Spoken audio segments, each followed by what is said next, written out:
Hi, welcome to our channel where we share the most intriguing stories. They thought the land was forgotten, that the heir would never return, that a signature scribbled by a dying man no longer breathing would go unnoticed.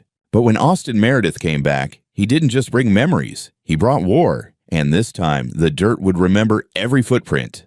I hadn't been back to Teller County in over a decade. 12 years, to be exact, since I'd last set foot on the land where I spent most of my childhood summers chasing frogs, helping my uncle fix fences, and learning how to read the sky like a weather map. Life pulled me in a different direction. Denver, job after job, and eventually a solid career as a land surveyor. But the letter that arrived 2 weeks ago changed everything. It was a thick envelope with my name handwritten on the front. Inside was the formal notice of my Uncle John's passing. Alongside it, a notarized will, a letter from his lawyer, and a deed. 20 acres. Mine now. Just like he'd always said it would be. No disputes, no liens, no conditions. I was the sole heir. I drove out early on a Thursday. My old Tacoma packed light, just a duffel, my surveying kit, drone gear, and a battered field notebook with some of Uncle John's old sketches and notes I'd kept for sentimental reasons.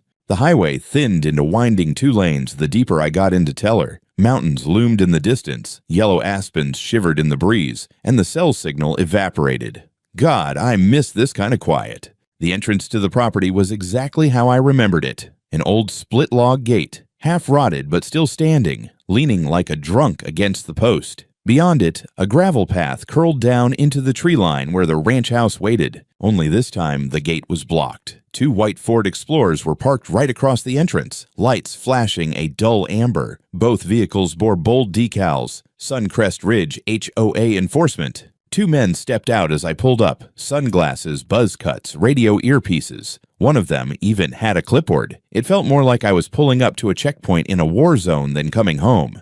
"Good morning, sir." "You can't go past this point," said clipboard guy, his voice firm but polite in the way people are when they think they have absolute authority. "This area is part of a protected development zone under Suncrest Ridge HOA. Access is restricted." I blinked. "No, it's not. This is private property, Meredith Ranch. Been in my family for over 60 years. The second guy, younger, with a scar on his chin, squinted at me. "Nobody's lived here in years. This land's been considered dormant. HOA's got plans in motion to integrate this space into a community project. Picnic and park zone." I couldn't help it. I laughed.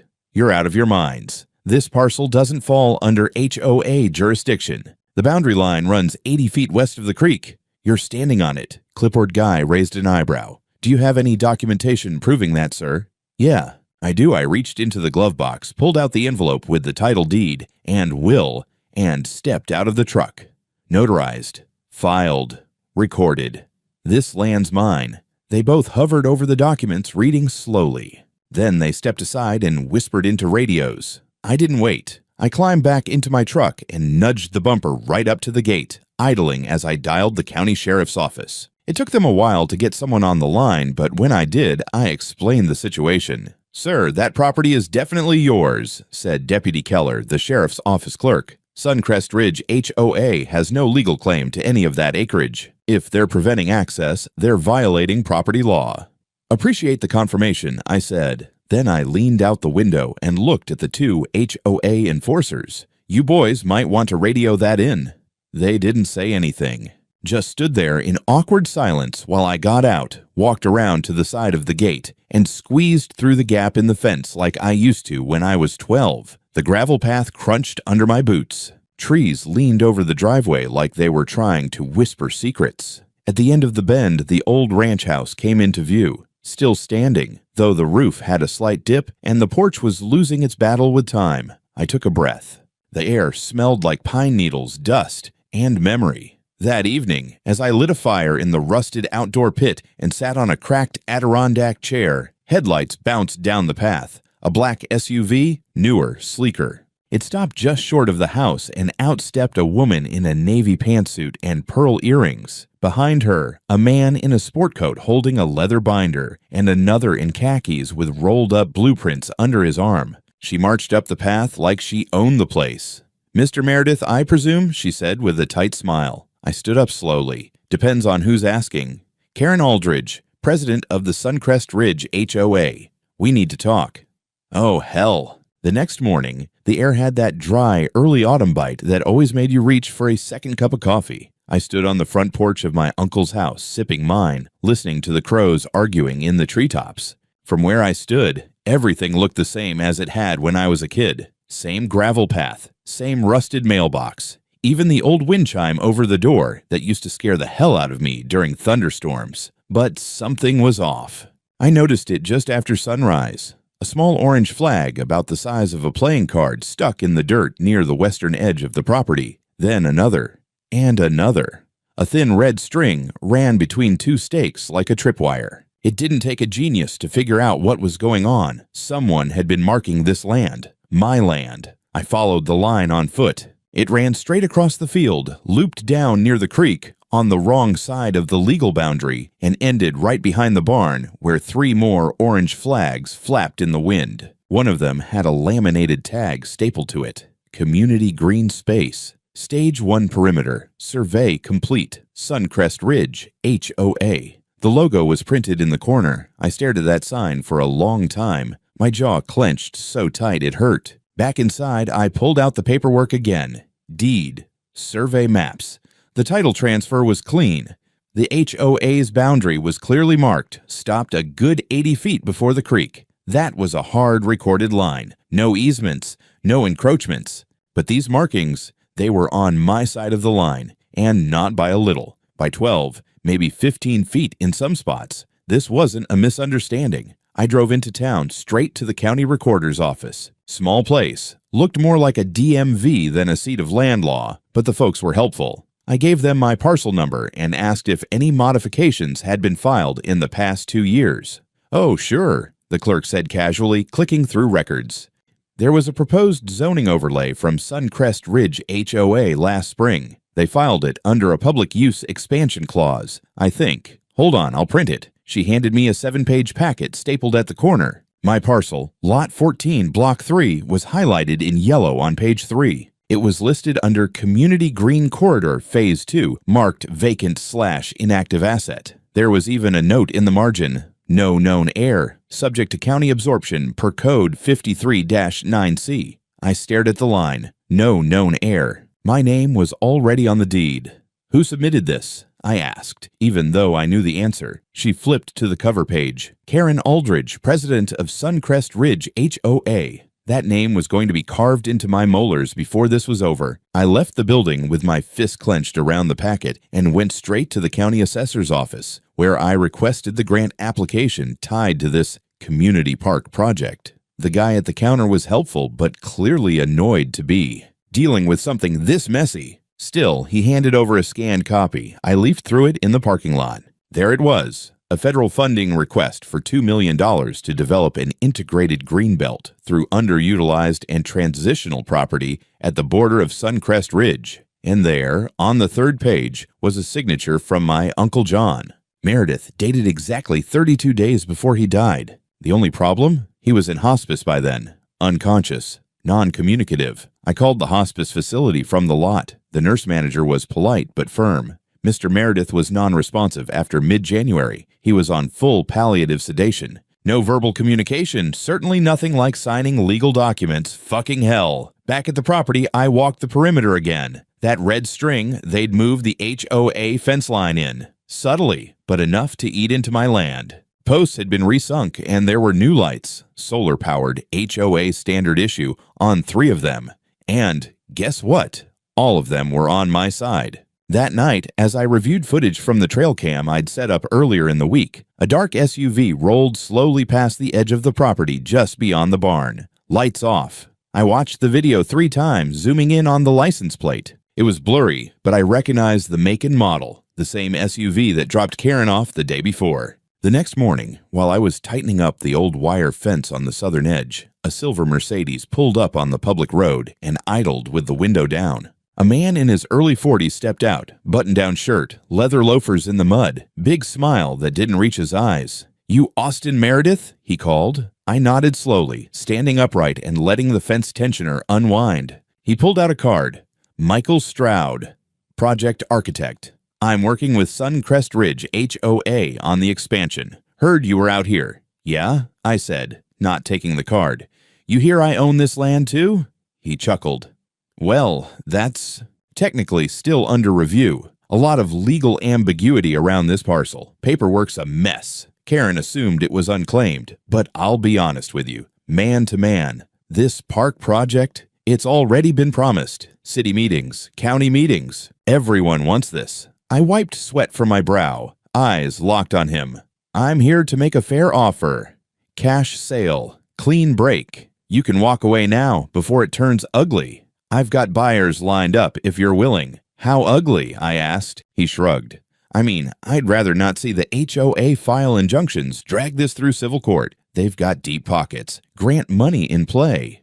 It'd be a mess. I stared at him for a long moment, then picked up a piece of surveyor's tape from the fence and held it out. You see this line, Michael, I said. That's the boundary. Everything past this, my land, my name, my rights. So, if you're going to make threats, make 'em better. He paused, lips tightening, just trying to keep things civil. Then get off my property. You'd think a clear title and a legal deed would be enough. Turns out, in Teller County, it just paints a bigger target on your back. 2 days after the little chat with the architect, I woke up to find something new sprayed across the gate in thick red paint. Illegal trespasser. The letters were uneven, like whoever did it had rushed, but they were big, tall enough to be read from the road, bold enough to make it look like I was the problem here. I stood in front of it, coffee in hand, trying not to let the heat in my chest rise to my fists. The HOA fence still hugged the wrong line of my property like an uninvited guest refusing to leave. And now this, open vandalism. I checked the trail cam footage, nighttime timestamp. Low res, but there it was. A Suncrest Ridge HOA security truck. Same model I'd seen the other night, pulling up to the entrance. Someone got out with a can of spray paint, did the job in less than 40 seconds, then sped off. By noon, my name was being dragged through the HOA newsletter like roadkill. The article's title, Who is Austin Meredith? Subtitle, A Stranger's Sudden Claim Threatens Our Community Green Future. The body of the piece was a mess of insinuations and lies, claims that I had questionable intentions, that my uncle's will might have been manufactured, that I had a history of volatility and once faced disciplinary action for aggressive behavior in Denver. They even threw in a bold suggestion that I wasn't really related to John Meredith, a possible distant grandson from a previous relationship. According to unnamed sources, I damn near choked on my sandwich reading it. But it didn't stop there. Fake Facebook profiles started appearing in the HOA group, concerned residents sharing what they found about me online. Alleged mugshots, anonymous reviews from former coworkers accusing me of threats, debt, even harassment. None of it was true, but the sheer volume made it look real to the casual eye. One video even had a still from my press conference, me saying, "This land isn't going to anyone else." They cut the context and played it over dramatic music with a title card. Aggressive squatter threatens HOA legacy. This was beyond smear. It was digital arson. I dug in, spent hours reverse searching profiles, IP logs, metadata. The HOA newsletter's online portal had an upload log tied to a static IP from inside the Suncrest Ridge administrative office. Rookie mistake. One of the bot accounts accidentally posted from the same IP as Karen's personal campaign blog. Another shared a drive link that led to a folder titled Meredith_dossier_final. Classy. I forwarded everything to my attorney in Denver and then to a journalist I knew at a mid-sized online outlet in Colorado Springs. She said it would take a few days to verify, but she was interested. Meanwhile, I kept getting visits. One night, I heard something thud on the roof around 11. I grabbed my flashlight and came outside just in time to catch a shadow ducking behind the barn. I fired up the drone and sent it up over the ridge. Within seconds, the camera locked onto a figure crouched in the trees. Guy in an HOA security jacket, holding a paintball gun. What the hell were they planning? Redecorate the shingles? I caught him on the drone feed, clear as day. He spotted the red light, panicked, and bolted. I saved the footage, time-stamped it, and sent it to the sheriff's office. Again, they said, "We'll look into it," which meant they wouldn't. The next morning, I drove into town and printed 3 signs: private property, under video surveillance, Trespassing will be prosecuted. Violators will be filmed and published. Then I went to the hardware store, bought motion lights, mounted new infrared cameras, and doubled the drone patrols. I even installed solar-powered speakers that played loud barking sounds when motion was detected near the perimeter. Petty? Maybe, but it felt good. A couple of neighbors drove by slow that afternoon. Some waved. Most didn't. I could see the fear in their eyes. Fear that maybe Karen was right. Maybe I was dangerous. It didn't help that she staged a neighborhood walk on the Greenbelt that evening, conveniently passing right by the fence. She was all smiles, laughing with families, children in tow, giving out flyers that read, "Keep our park safe. Say no to outsiders, outsiders." I'd grown up on this land, learned how to drive stick shift in that field, built a treehouse in that dead oak behind the barn, buried our family dog beneath the creek rocks. But to them, I was just the guy standing between them and a picnic table with city-funded lighting. Let them walk. Let them talk. I wasn't going anywhere. If they thought I'd roll over, they didn't know me, or my uncle. I spent the next 3 days assembling a dache so thick it could be used as a blunt weapon. Every flagged property line, every blurry license plate, every frame from my drone that showed HOA vehicles creeping where they didn't belong. I had camera footage of Karen herself pacing near the red survey string, blueprint documents misaligned with official county maps, and screenshots of the fake social media profiles posting in coordinated bursts. But the gem, the crown jewel, was the grant application. I'd pored over it a dozen times, and there it was, a signed statement from John Meredith, my uncle, consenting to the development. Only he couldn't have signed anything. The man had been unresponsive for weeks by then. I checked with the hospice center again. His motor function had shut down completely a month before the alleged date of signature. That meant one of two things. Either Karen had forged a signature, or she'd had help faking it for her. Either way, I had them. I hired an independent licensed land surveyor out of Pueblo, guy named Everett, gray-bearded, sharp-eyed, ex-military. Didn't care much for small talk, but he respected clean lines and legal boundaries. We spent a full day walking the perimeter with his GPS rig and drone-mounted LIDAR. When he finished the data run, he pulled out the preliminary map, printed in black and red ink. "Your property line's been breached in 6 separate locations," he said. "That fence they installed, average incursion of 10 to 23 feet. It's not a mistake. Someone repositioned those posts." He paused. "They also drove 2 concrete anchors into your soil for that bench near the creek. That's criminal trespass under Colorado code." I nodded. "Good. Put that in writing." While Everett worked on the formal report, I met with my attorney over Zoom and uploaded the files. Then I emailed a compressed dossier to the Colorado Department of Local Affairs, the office that handles grant distribution. Subject line: Fraudulent HOA Development Grant, Suncrest Ridge HOA.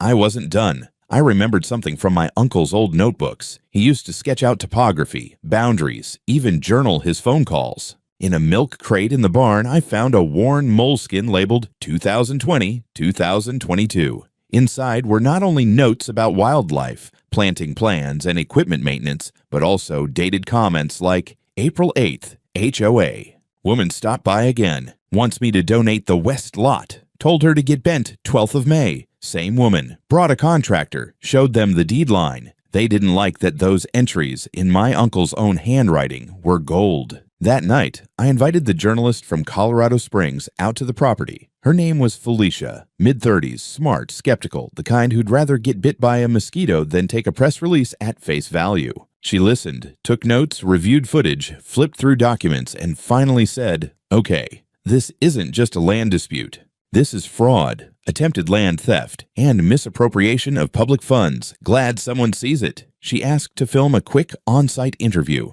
I agreed.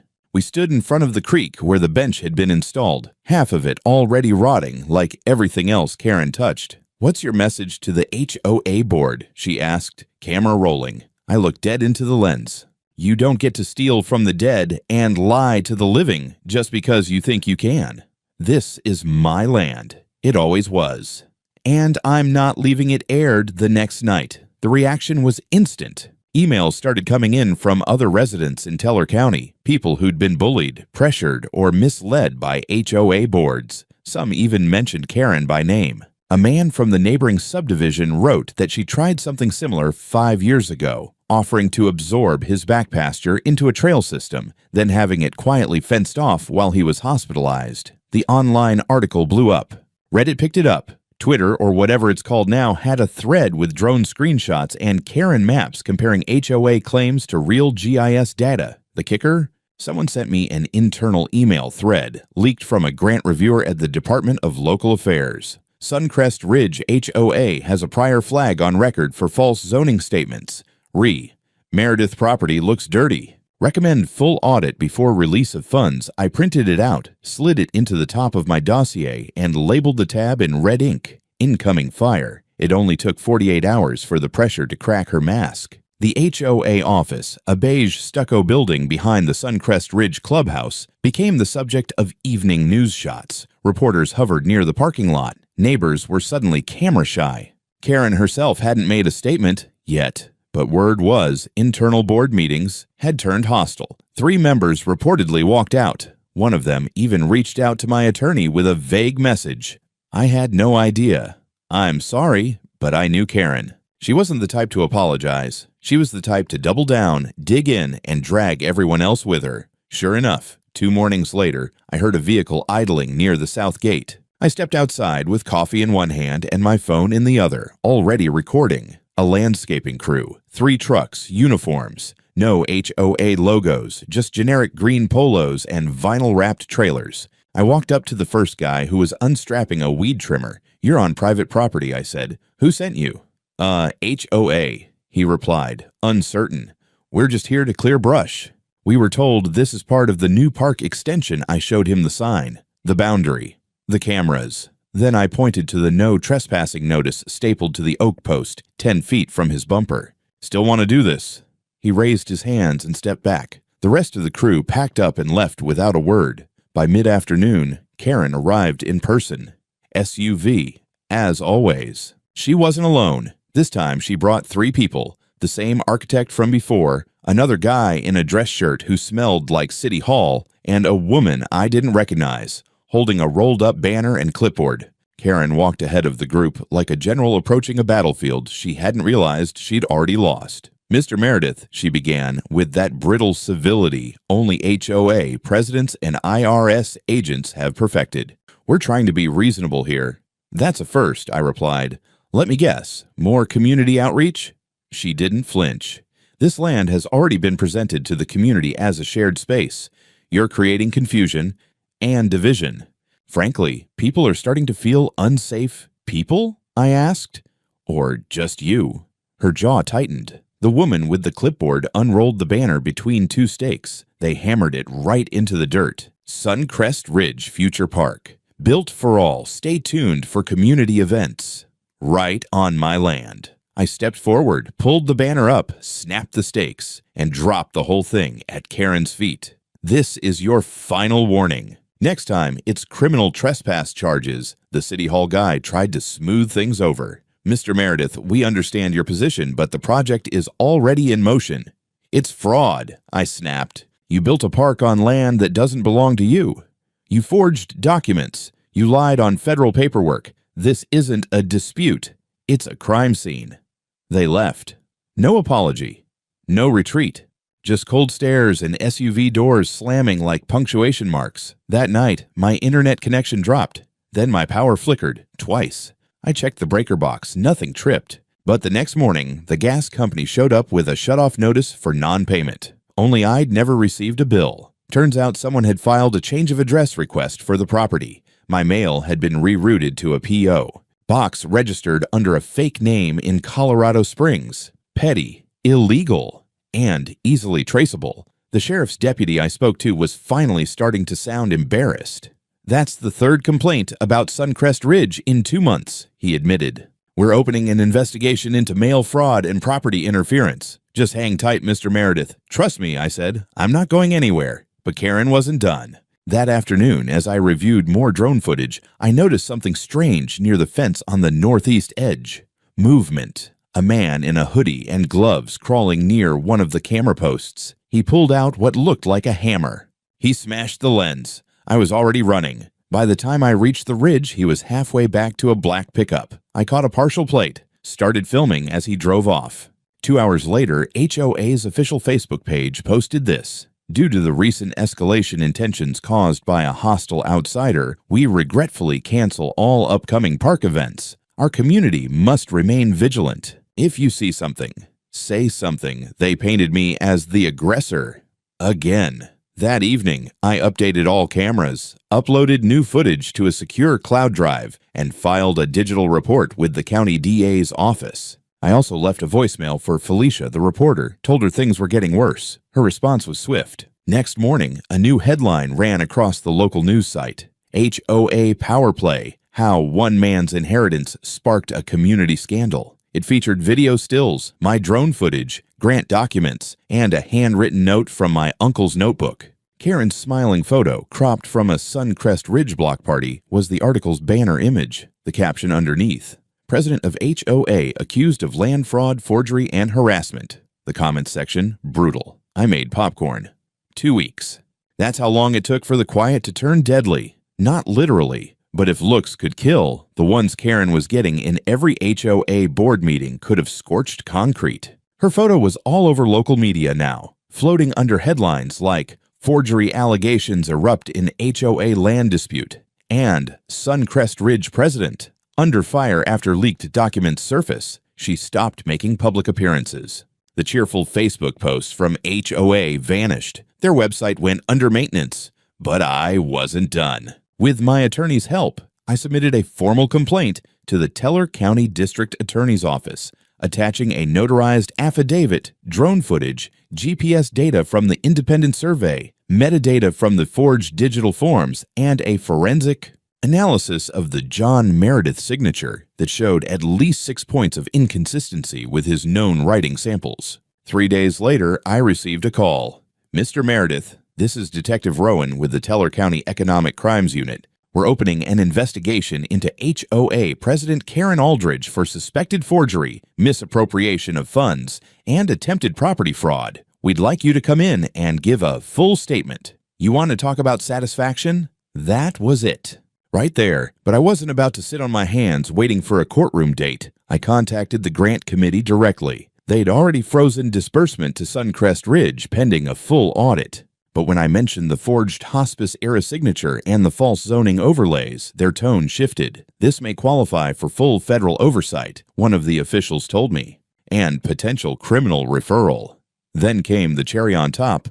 Felicia, the journalist, called to say the HOA's own financial officer had resigned and agreed to go on record. His name was Brandon Kessler. Mid-30s, looked like the kind of guy who still ironed his jeans, but he had receipts. Literal ones. We met at a coffee shop just outside the county line. He brought a flash drive and a printed folder marked Suncrest Ridge Financials Internal Do Not Share. He slid it across the table like he was handing me radioactive material. She pressured me into signing off on $470,000 for pre-development expenses, he said, voice low. But half of it went to companies tied to her cousin. One of them doesn't even exist. And the rest? He shrugged. Materials that were never delivered. I tried to raise flags, but Karen shut me down. Said it was all part of a long-term vision. Did you know about the forgery? He hesitated. Not until I saw your uncle's name on that grant form. I knew he was dead. I did the books when the HOA sent flowers. We both sat in silence for a while. I felt a strange mix of vindication and nausea. Brandon wasn't a good guy, but maybe he wasn't entirely rotten either.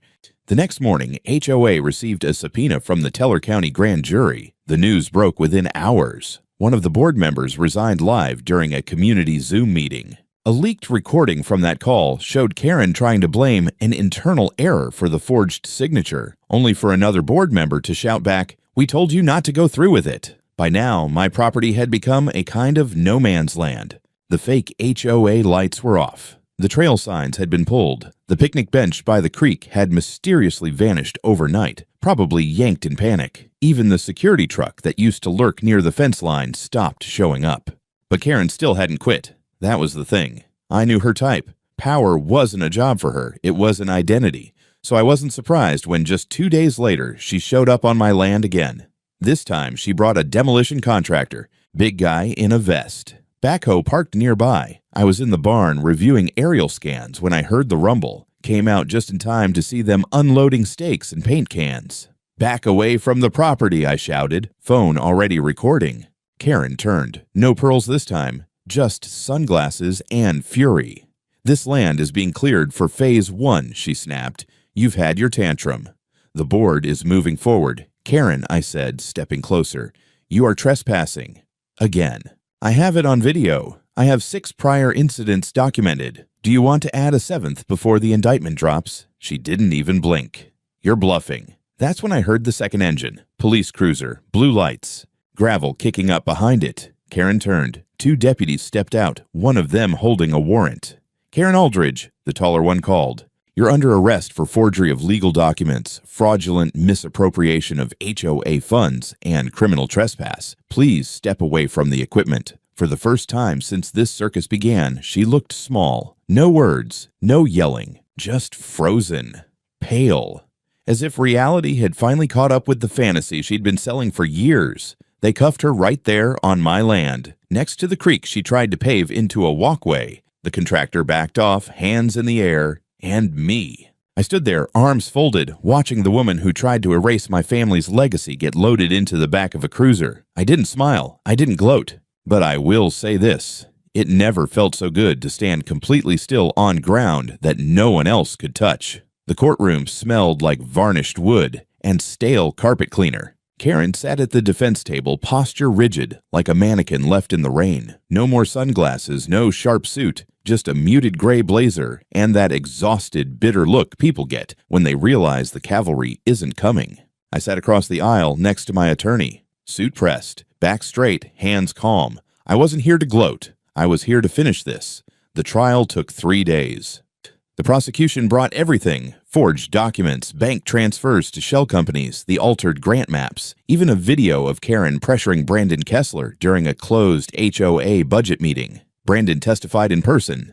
The man looked like he hadn't slept in weeks, but his words were clear. "She told me if I didn't sign off, I'd be replaced with someone who would." Felicia, the journalist, was there too, taking notes, recording snippets, nodding solemnly when they mentioned her story broke the investigation wide open. The room was packed. Suncrest Ridge residents, reporters, and a few former HOA members who suddenly remembered how to look ashamed. I was called to the stand on day 2. I walked the jury through the entire timeline: the inheritance, the fence line, the fake park signs, the spray paint, the mail fraud, the forged signature while my uncle was dying in hospice. At one point, the prosecutor asked me how it felt to be painted as a squatter by my own neighbors. I paused. It didn't feel like paint. It felt like fire, and it was meant to burn my name out of my own history. Karen flinched. In the end, the evidence wasn't just overwhelming, it was surgical. The jury took less than 4 hours. Guilty. Forgery of legal documents, criminal trespass, fraudulent misappropriation of HOA funds, attempted unlawful annexation of private land. Mail fraud. Harassment. The judge didn't hold back. Karen was sentenced to 18 months in county jail. No cushy deal. 5 years probation, and a permanent ban from holding any leadership role in any HOA or nonprofit in the state of Colorado. Oh, and the HOA. Suncrest Ridge dissolved 2 weeks later. The residents held a vote, 94% in favor. Turns out, people don't like it when the president of their neighborhood committee tries to steal a park on forged hospice documents. The class action lawsuit came next. A group of 32 homeowners filed suit against Karen, her financial officer who cut a deal, and the law firm that blindly greenlit the grant paperwork.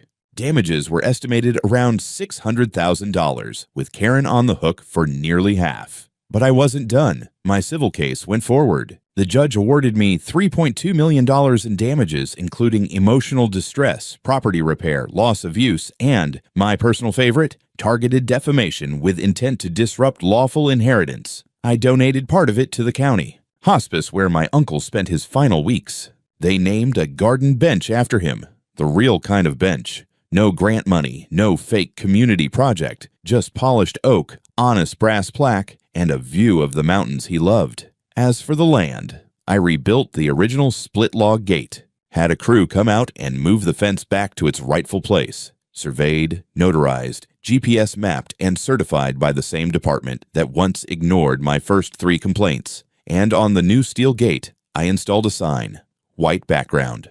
Black letters, bold. My land, my family, my story. Trespass is a felony. Ask Karen. The sign went viral. Again, sometimes hikers stop at the edge of the property just to take a photo. Kids make memes out of it. And you know what? Let them.